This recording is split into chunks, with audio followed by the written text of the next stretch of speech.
Good morning, everybody. My name is Kenneth Feinberg, and with my colleague Camille Byros, we are the co-administrators of the Independent Reconciliation and Reparation Program established here in Philadelphia.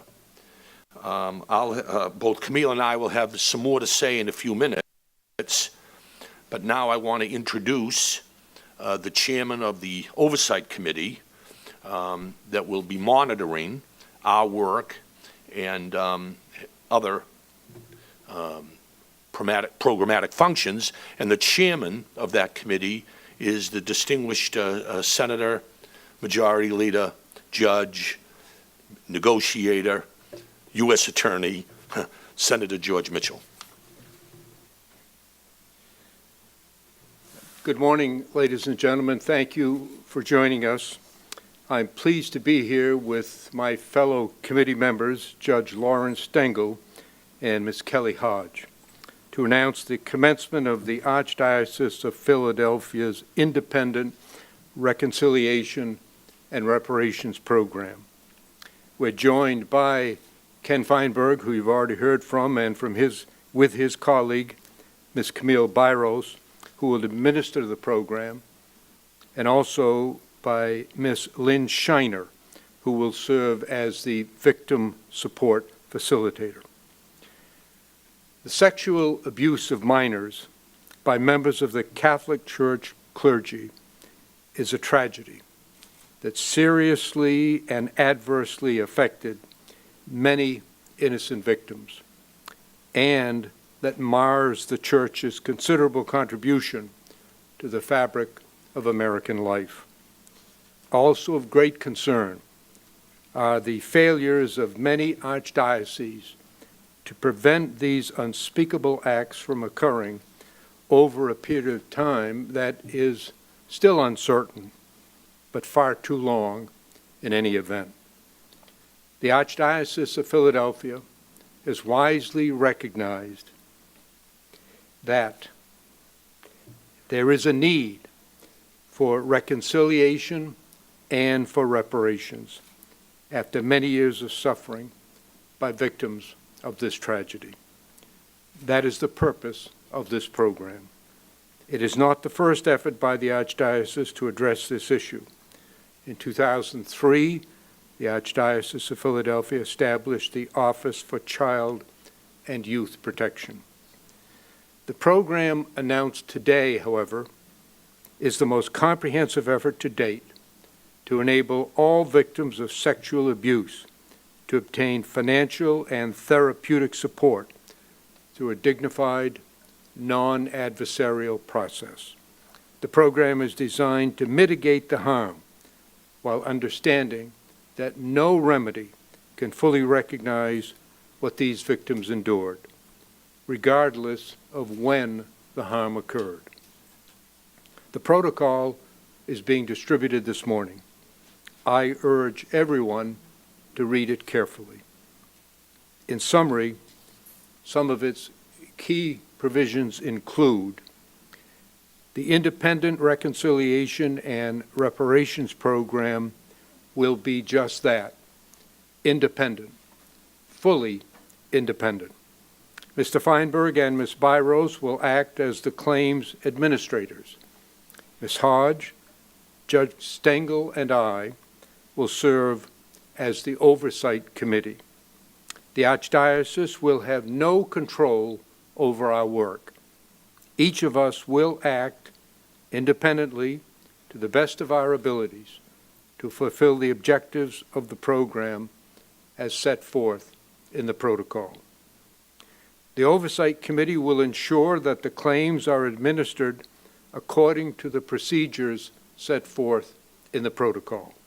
Our work and that of Mr. Feinberg and of Ms. Byros will be entirely independent of the Archdiocese of Philadelphia or any other external source. The Oversight Committee will work together with Ms. Shiner, Mr. Feinberg, and Ms. Byros to review Archdiocese policies and to establish internal best practices for the Archdiocese to better serve the community as a whole. There is no monetary cap on claims, either in the aggregate or for any individual. Mr. Feinberg and Ms. Byros will make independent and final decisions as to the appropriate amount of financial compensation based upon the circumstances of each case without regard for the total amount of monies to be expended. Their decisions will not be subject to any appeal, not to the Oversight Committee, not to the Archdiocese, not to anyone else. Claimants will have the opportunity, which is entirely optional and voluntary on the part of the claimants, to be assisted by Ms. Shiner, the victim support facilitator appointed by the committee to assist in the submission of their claims. Ms. Shiner is a widely recognized expert in social work and victim advocacy. Claimants need not accept the administrator's decision. Those claimants who do accept the proposed payment will be required to exercise a release of their claims against the Archdiocese. Those who do not will, of course, not be required to exercise a release. Claimants may make claims even if the statute of limitations have expired as to their claims. The program recognizes that many persons with valid claims may not have asserted their claims in court. Claims may now be asserted without regard to how long ago the events in question occurred. All claims forms must be submitted by September 30, 2019. Those who have already registered their claims with the Archdiocese will receive claim forms in the mail. Those who have a claim but have not yet contacted the Archdiocese are urged to come forward now through the website noted in the protocol, and that is www.philadelphiaarchdioceserrp.com. This program applies only to victims of clergy of the Archdiocese of Philadelphia, which currently covers the city and county of Philadelphia, as well as Bucks, Chester, Delaware, and Montgomery counties. My hope, and here I speak personally, is that everyone who suffered abuse at the hands of the Philadelphia Archdiocese clergy will avail themselves of this program. The wrongs that you endured will not be erased by this program, but they can be ameliorated. The process will be confidential, and its overriding standard will be to respect the dignity of the victims. I will now introduce Ms. Lynn Shiner, who will serve as the Victim Support Coordinator. Her work is critical to the success of this program, as she will serve as a trusted guide to assist victims as they navigate the process. Ms. Shiner is an award-winning author of Stabbed in the Heart, 3 Murdered Children, 2 Resilient Mothers. She dedicated most of her career to crime victims after she experienced a tragedy of her own. Her young children, Jen and Dave, were murdered on Christmas Day in 1994. As the former director of the Pennsylvania Office of Victim Services, she oversaw the distribution of more than $100 million in state and federal funding to meet the needs of crime victims throughout the Commonwealth. She is the recipient of numerous awards, including the National Crime Victim Service Award and the Visionary Voice Award by the National Sexual Violence Resource Center. In November 2016, she delivered a TEDx talk entitled The ABCs of Dealing with Death. Lynn, would you now please offer your remarks?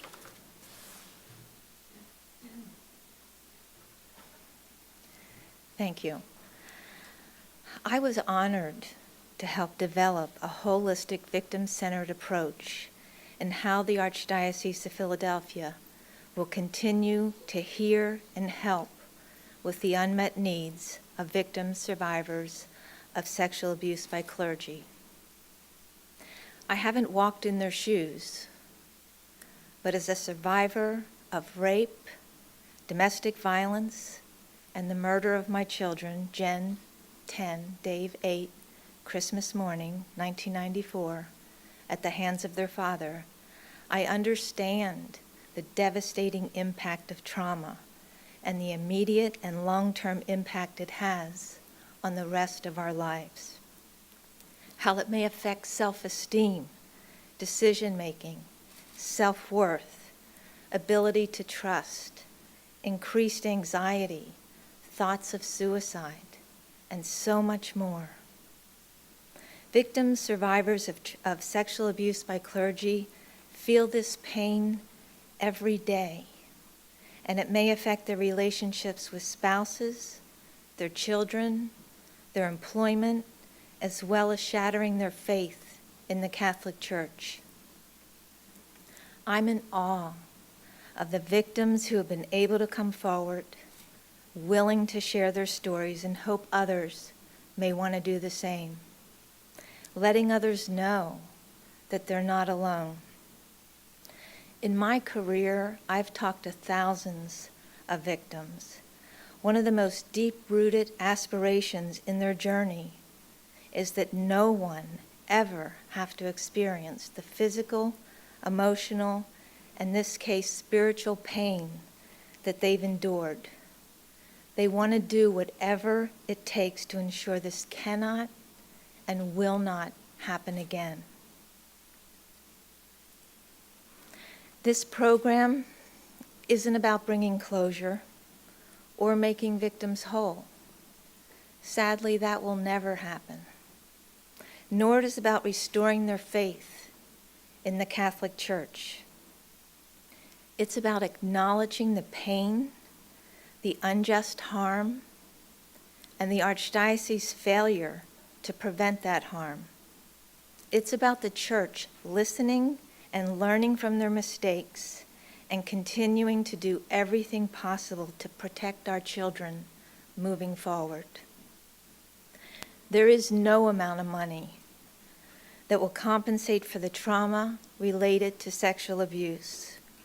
The monetary piece of this program is intended to support the victim survivor in his or her own individual path to healing.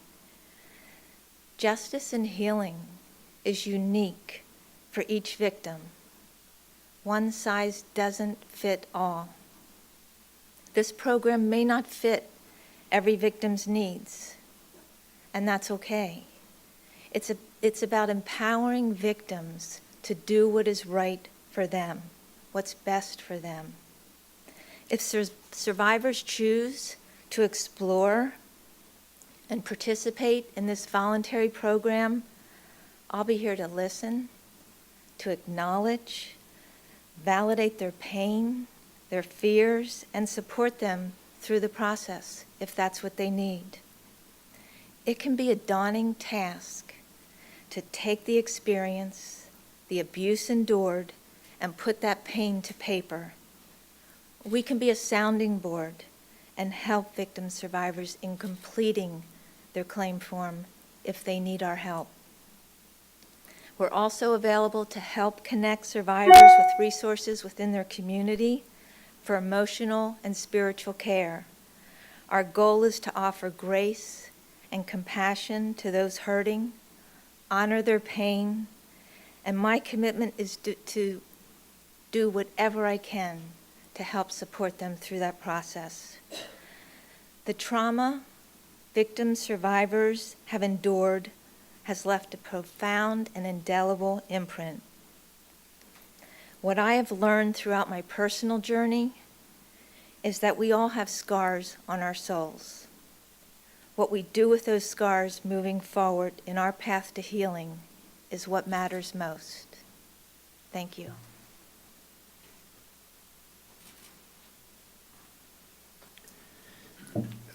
Thank you, Lynn.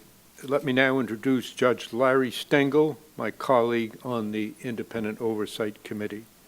Judge Stengel is chair of the Internal Investigations Group at the law firm of Saxton and Stump. Prior to joining the firm, Judge Stengel served as the Chief Judge of the United States District Court for the Eastern District of Pennsylvania. Judge Stengel has served the community for nearly 3 decades. 14 years as a United States District Judge for the Eastern District of Pennsylvania, and 14 years on the Lancaster County Court of Common Pleas. At the federal level, Judge Stengel has written hundreds of opinions and has presided over dozens of civil and criminal trials, including 2 multi-district litigation cases. Judge Stengel received a Bachelor of Arts from St. Joseph's University in 1974 and a Juris Doctor from the University of Pittsburgh School of Law in 1980. Judge Stengel, welcome.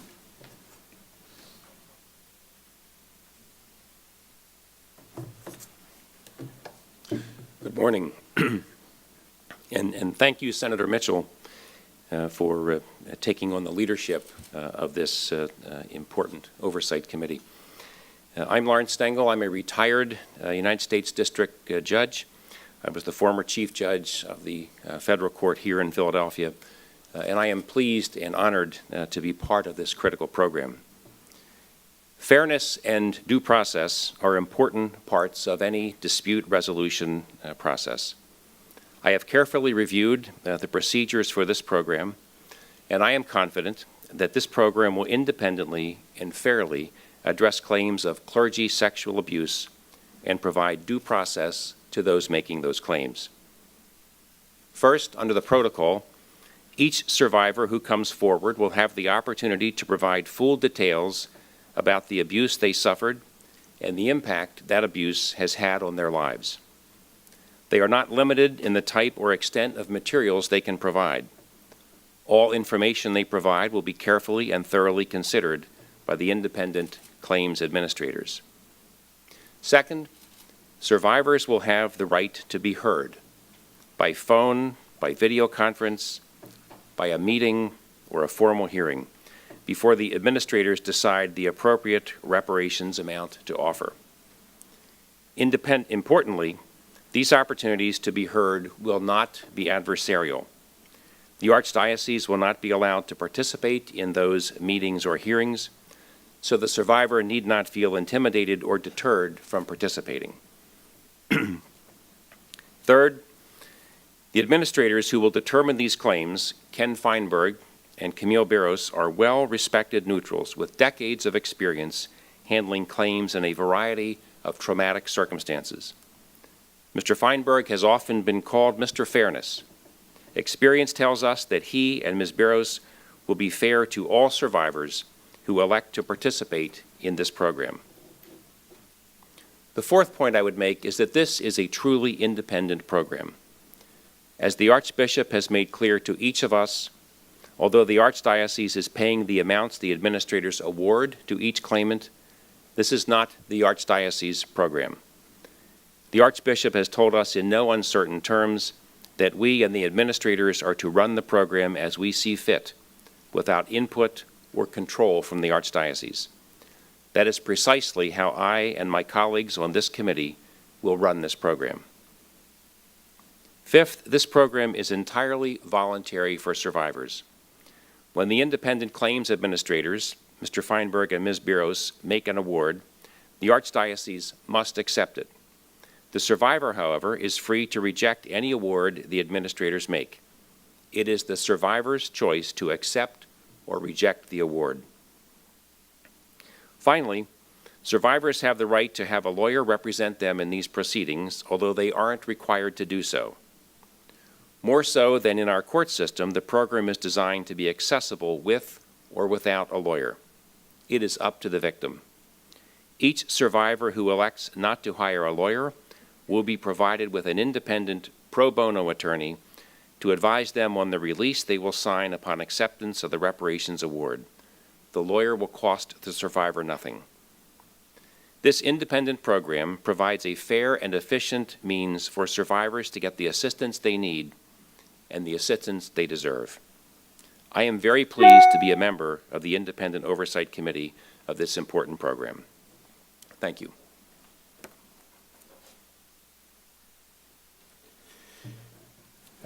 Thank you, Judge Stengel. Our other colleague on the Independent Oversight Committee is Ms. Kelly Hodge. Judge Stengel, Ms. Hodge, and I have all reviewed and approved the protocol described earlier, which will be the governing document of the program. The Honorable Kelly Hodge serves as of counsel to the law firm of Elliott Greenleaf. She previously served as the 25th District Attorney of Philadelphia, one of the largest prosecutors' offices in the country. Ms. Hodge was selected to serve as the District Attorney by the Board of Judges for the Court of Common Pleas for the 1st Judicial District. Upon her election, Ms. Hodge became the first African-American woman to lead the District Attorney's Office in its 167-year history, and the first African-American woman to lead a District Attorney's Office in the Commonwealth of Pennsylvania.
claims programs for survivors of sexual abuse by clergy in multiple dioceses in the state of New York. They are nationally recognized experts in claims administration who have developed special expertise in programs of this nature.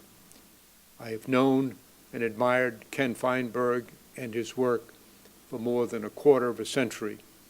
He is without a doubt the most highly regarded and respected administrator of claims in our country. And so it's my pleasure to introduce, for their remarks, Ken Feinberg and Camille Byros.